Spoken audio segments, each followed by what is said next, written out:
It is understood that all British adults will soon be required to have a digital ID card under new government plans. Now, this is believed to be part of Sir Keir Starmer's attempts to clamp down on illegal immigration. That will spark a huge debate. Breaking news. It's understood that digital ID will be required for all British adults because the government can't control adults in the UK. It will be known as the Brit card, and Keir Starmer may give more details as early as tomorrow about how and when it will be introduced. The system would require new legislation to bring it in and is likely to be controversial among civil liberties campaigners, but also those distrustful of government. Only a year ago, July of last year, Yvette Cooper, who was until very recently the Home Secretary, she talked to journalists and said it's not in our manifesto, it's not our approach, and pointing out that essentially they didn't have a mandate for it. Fast forward just 14 months later, and now it turns out it's going to be government policy. The government have started talking about this a bit more, as you say, because of illegal migration. Shalom.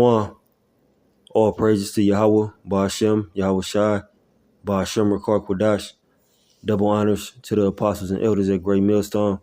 Shalom to the hopeful elect. All right, so as you see, over there in the UK, they're making it mandatory to have a digital ID. Excuse me, and this digital ID, of course, will have all your information on it. All right, medical records, the dude mentioned credit score, all that, man. It'll be your access, to your home, to your car. And ultimately, it's going to be the way people buy and sell. All right, and you see this is being talked about more and more in the media. Digital ID, digital payments, making you one with this technology. And the way that they're going to make you one with this technology is to, implant it within you. All right.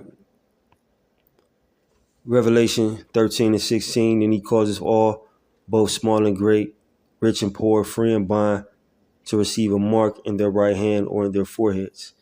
And you've seen the mark or the incision in people's right hands and in their foreheads already. It's much videos on various media platforms showing you this. You see the people going into the stores and buying things with the implantable device in their right hand. You see the paraplegic and all these medical, what you want to call medical miracles happening because people are implanting it within their forehead or in their brain. All right.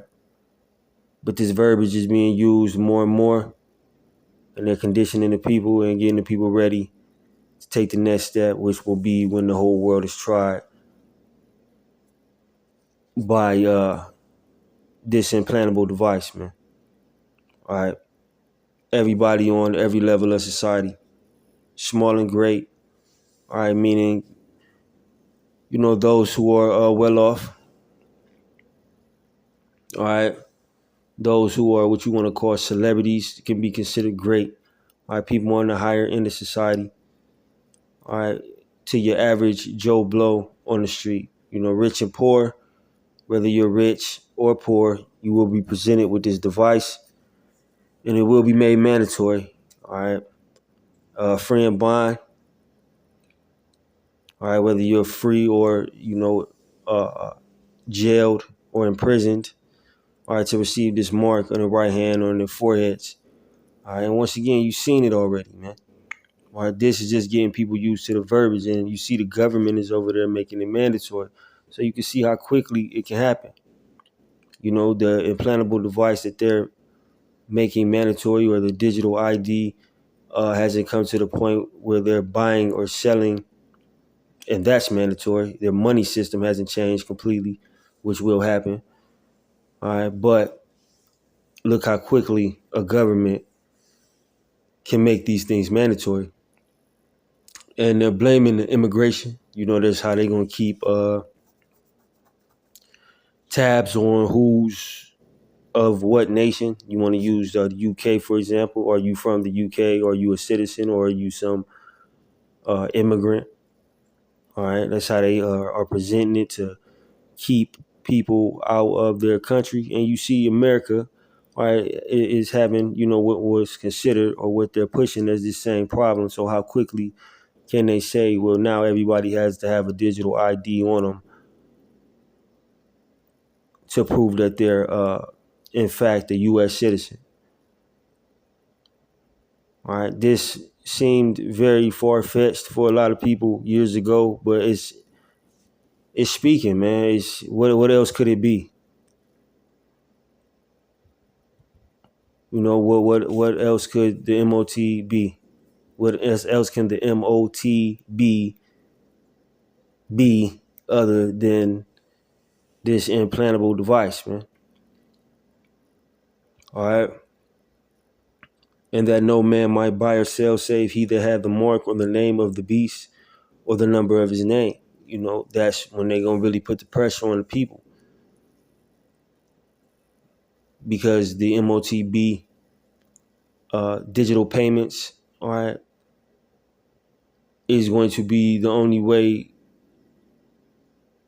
to buy and sell, to have an exchange in this system. You're not going to be able to buy food or buy anything. Cash is going to be obsolete, which cash is damn near obsolete now. Everybody uses credit cards, debit cards. Very rarely do you see people with cash. All right, so you see how easily a payment method can be phased out. So once they start phasing out the debit and credit card, people are going to just deal with it and take it. A lot of people are. You have the hopeful elect, that'll be the resistance. But the rest of the world is either going to take it willingly or get put under a little bit of pressure and take it. And it's here, man.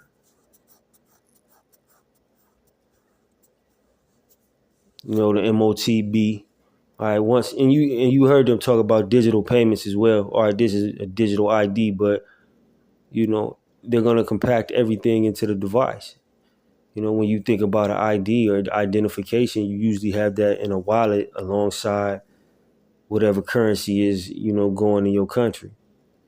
So they're just going to make you have it all on you.